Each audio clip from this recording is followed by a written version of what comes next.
130 करोड़ भारतवासियों के कल्याण एवं समृद्धि के लिए नवरात्रि के इस पावन पर्व पर 9 दिनों तक केवल जल ग्रहण करते हुए अनुष्ठान, तप और व्रत कर रहे हम सभी के हृदय से प्रधानमंत्री श्री नरेंद्र भाई मोदी जी की प्रेरणा से आज गुजरात को ये त्रिविध विकास प्रकल्पों की भेंट मिल रही है। आपकी इस अनुष्ठान तपस्या को वंदन करते हुए आपको आमंत्रित करते हैं माननीय प्रधानमंत्री जी, आप हमारा मार्गदर्शन करें। माननीय प्रधानमंत्री श्री नरेंद्र भाई मोदी। नमस्कार। आपने सबने नवरात्रिना पावन पर्वनी अनेक अनेक शुभकामनाओं। गुजरात के मुख्यमंत्री श्री विजय रूपाणी जी, उप मुख्यमंत्री श्री नितिन भाई पटेल, गुजरात भाजपा प्रदेश अध्यक्ष और संसद में मेरे साथी श्रीमान CR पाटिल जी, अन्य सभी मंत्रीगण, सांसदगण, विधायकगण, मेरे किसान साथियों, गुजरात के सभी भाइयों और बहनों,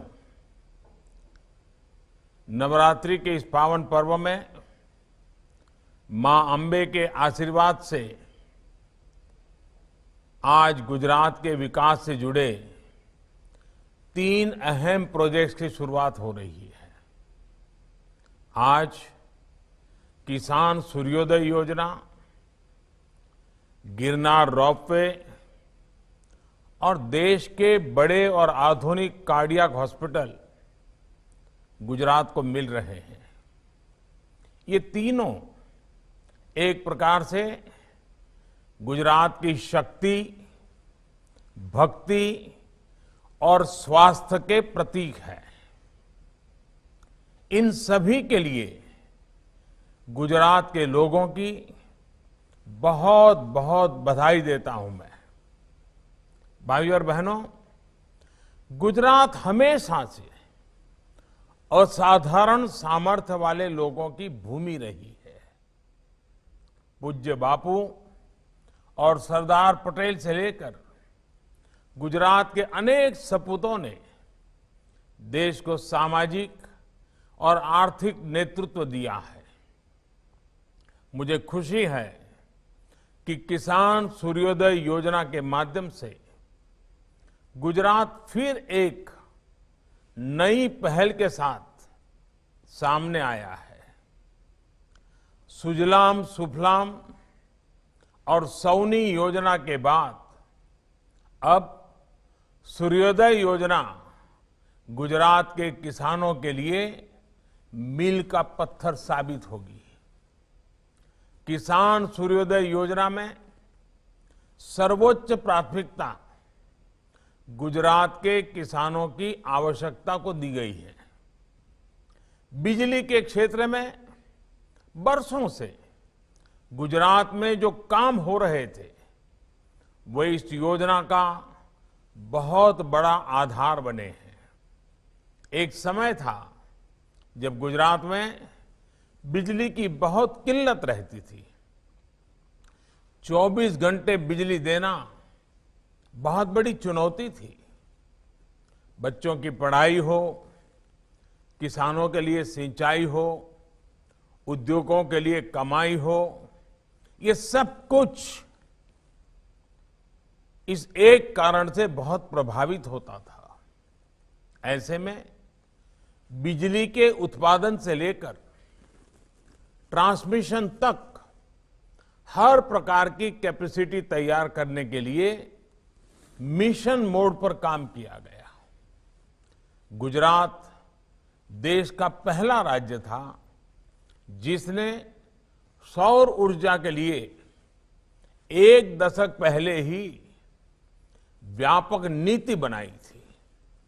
जब साल 2010 में पाटन में सोलर पावर प्लांट का उद्घाटन हुआ था, तब किसी ने कल्पना भी नहीं की थी कि एक दिन भारत दुनिया को 1 सन 1 वर्ल्ड 1 ग्रिड उसका रास्ता दिखाएगा।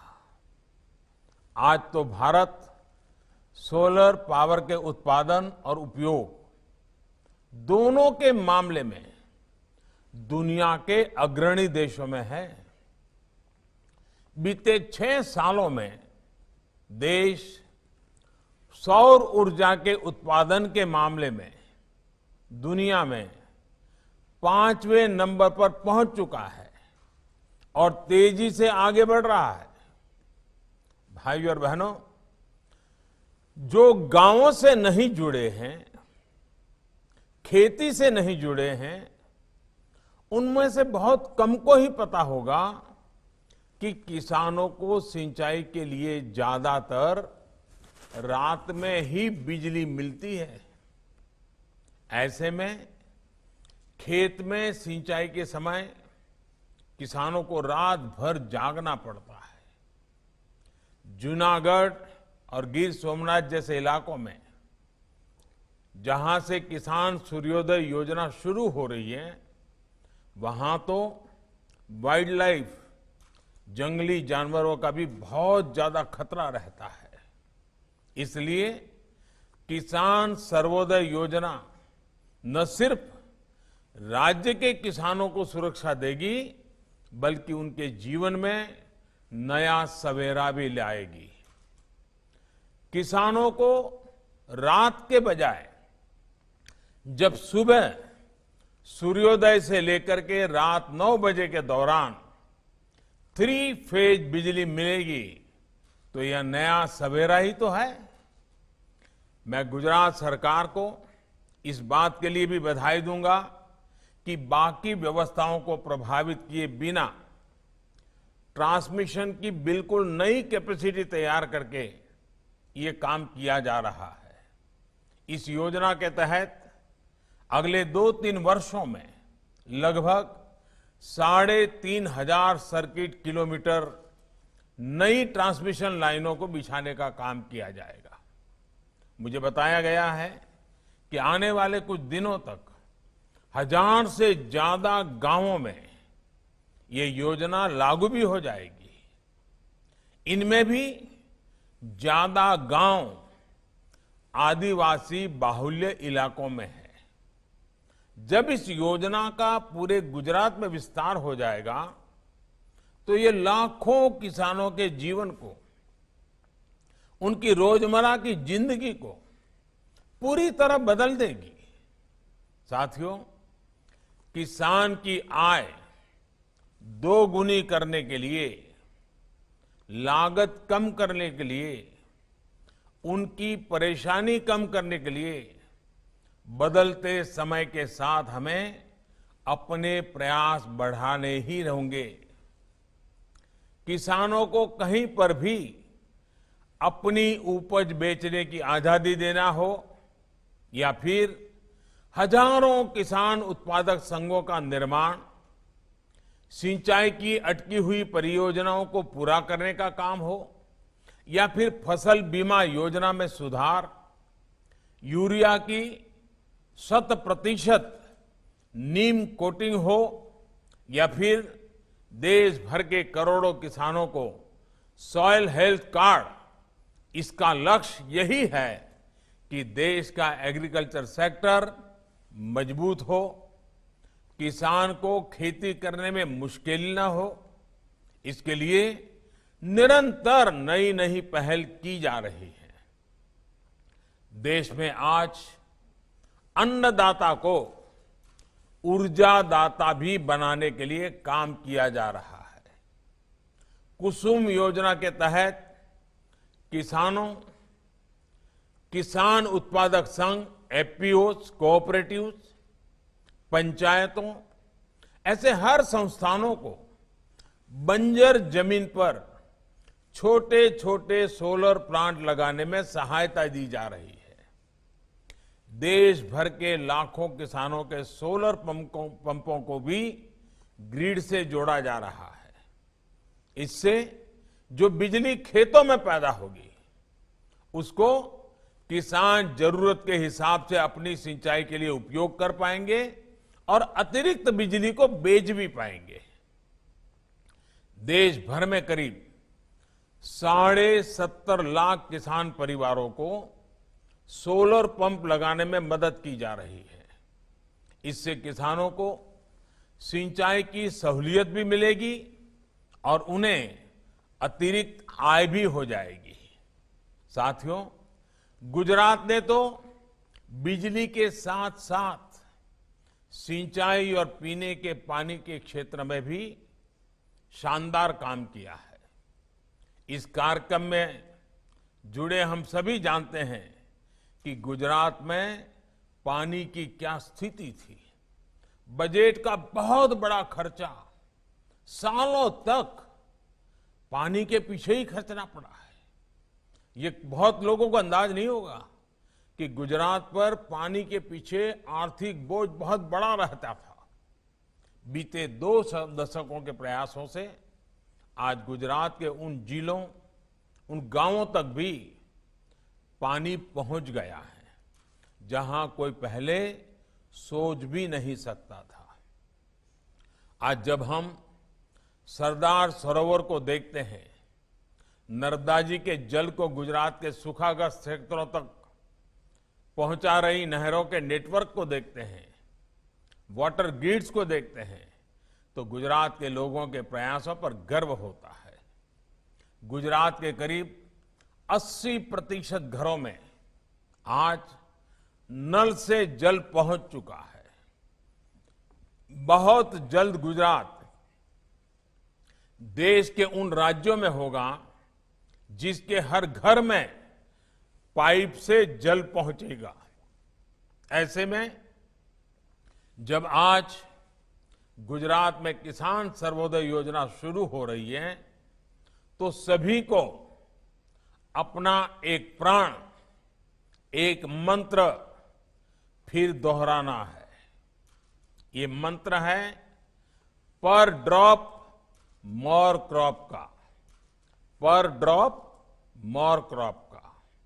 जब किसानों को दिन में बिजली मिलेगी तो हमें ज्यादा से ज्यादा पानी बचाने पर भी उतना ही जोर देना है, वरना ऐसा ना हो कि चलो भाई बिजली आई है, पानी बह रहा है, हम आराम से बैठे हैं, फिर तो गुजरात बर्बाद हो जाएगा, पानी खत्म हो जाएगा, जिंदगी मुश्किल हो जाएगी। दिन में बिजली मिलने की वजह से किसानों के लिए भी माइक्रो इरिगेशन की व्यवस्थाएं करना आसान होगा। गुजरात ने माइक्रो इरिगेशन के क्षेत्र में काफी प्रगति की है। टपक सिंचाई हो या स्प्रिंकलर हो, किसान सर्वोदय योजना से इसके और विस्तार में मदद मिलेगी। भाइयों और बहनों, गुजरात में आज सर्वोदय के साथ ही आरोग्योदय भी हो रहा है। ये आरोग्योदय अपने आप में एक नया नजराना है।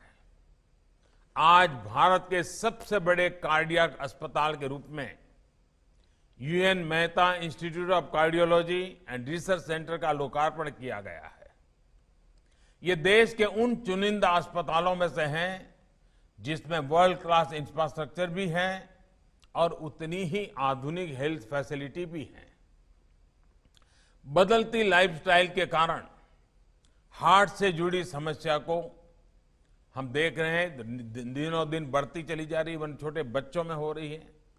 ऐसे में ये अस्पताल गुजरात ही नहीं, देश भर के लोगों के लिए बहुत बड़ी सुविधा है। भाइयों और बहनों, बीते 2 दशकों में गुजरात ने आरोग्य के क्षेत्र में भी अभूतपूर्व काम किया है। चाहे वो आधुनिक अस्पतालों का नेटवर्क हो, मेडिकल कॉलेज हो या हेल्थ सेंटर्स हो, गांव-गांव को बेहतर स्वास्थ्य सुविधाओं से जोड़ने का बहुत बड़ा काम किया गया है। बीते 6 सालों में देश में स्वास्थ्य सेवा से जुड़ी योजनाएं शुरू हुई हैं, उनका भी लाभ गुजरात को मिल रहा है। आयुष्मान भारत योजना के तहत गुजरात के 21 लाख लोगों को मुफ्त इलाज मिला है। सस्ती दवाइयां देने वाले 525 से ज्यादा जन औषधि केंद्र गुजरात में खुल चुके हैं। इसमें से लगभग 100 करोड़ रुपए की बचत गुजरात के सामान्य मरीजों को हुई है। भाइयों और बहनों, आज गुजरात को जो तीसरा उपहार मिला है, उससे आस्था और पर्यटन दोनों ही आपस में जुड़े हुए हैं। गिरनार पर्वत पर मां अंबे भी विराजती हैं, गोरखनाथ शिखर भी है, गुरु दत्तात्रेय का शिखर भी है और जैन मंदिर भी है। यहां के हजारों सीढ़ियां चढ़कर जो शिखर पर पहुंचता है, वो अद्भुत शक्ति और शांति का अनुभव करता है। अब यहां विश्व स्तरीय रोपवे बनने से सबको सुविधा मिलेगी, सबको दर्शनों का अवसर मिलेगा। अभी तक मंदिर तक जाने में जो 5-5, 7-7 घंटों का समय लगता था, वो दूरी अब रोपवे से 7-8 मिनट में ही तय हो जाएगी। रोपवे की सवारी एडवेंचर को भी बढ़ाएगी, उत्सुकता भी बढ़ाएगी। इस नई सुविधा के बाद यहां ज्यादा से ज्यादा श्रद्धालु आएंगे, ज्यादा पर्यटक आएंगे। साथियों, आज जिस रोपवे की शुरुआत हुई है, वो गुजरात का चौथा रोपवे है। बनासकांठा में मां अंबा के दर्शन के लिए, पावागढ़ में, सतपुड़ा में 3 और रोपवे पहले से काम कर रहे हैं। अगर गिरनार रोपवे में रोड़े न अटकाए होते तो यह इतने वर्षों तक अटका नहीं होता। लोगों को, टूरिस्टों को इसका लाभ बहुत पहले ही मिलने लग गया होता। एक राष्ट्र के रूप में हमें भी सोचना होगा कि जब लोगों को इतनी बड़ी सुविधा पहुंचाने वाली व्यवस्थाओं का निर्माण इतने लंबे समय तक अटका रहेगा, तो लोगों का कितना नुकसान होता है, देश का कितना नुकसान होता है। अब जब ये गिरनार रोपवे शुरू हो रहा है, तो मुझे खुशी है कि यहां लोगों को तो सुविधा मिलेगी ही, स्थानीय युवाओं को रोजगार के भी अधिक अवसर मिलेंगे। साथियों, दुनिया के बड़े बड़े टूरिस्ट डेस्टिनेशन, आस्था से जुड़े केंद्र इस बात को स्वीकार कर चलते हैं कि हमारे यहां ज्यादा लोग तभी आएंगे जब हम टूरिस्टों को आधुनिक सुविधाएं देंगे। आज जब टूरिस्ट जहां भी कहीं जाता है, अपने परिवार के साथ जाता है, उसे ईज ऑफ लिविंग भी चाहिए होती है, ईज ऑफ ट्रैवलिंग भी चाहिए। गुजरात में अनेकों जगह हैं जिनमें भारत ही नहीं, दुनिया का बड़ा टूरिस्ट डेस्टिनेशन बनने की क्षमताएं पड़ी हैं, अपार संभावनाएं पड़ी हैं। अगर माता के ही मंदिरों की बात करें, तो भक्तों के लिए गुजरात में पूरा सर्किट है। मैं सब माताओं के स्थानों का उल्लेख नहीं कर रहा हूं, और गुजरात के सभी कोने में ये शक्ति रूपेण माताएं गुजरात को निरंतर आशीर्वाद देती हैं।